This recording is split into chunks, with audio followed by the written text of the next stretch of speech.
Bethlehem of Ephrathah, so small among the clans of Judah, from you shall I raise the one who is to rule over Israel.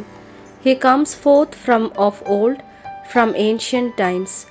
Micah chapter 5 verse 1.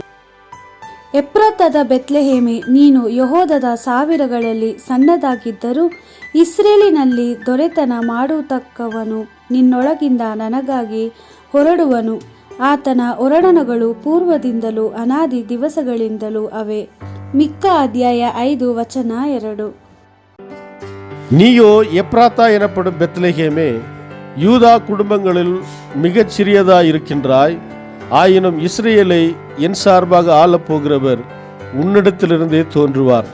அவர் தோன்றும் வழிமரபே ஊழி காலமாய் உள்ளதாகும். மீகா தீர்க்கதரிசியின் புஸ்தகம் 5ஆம் அதிகாரம் 2வது வசனம்.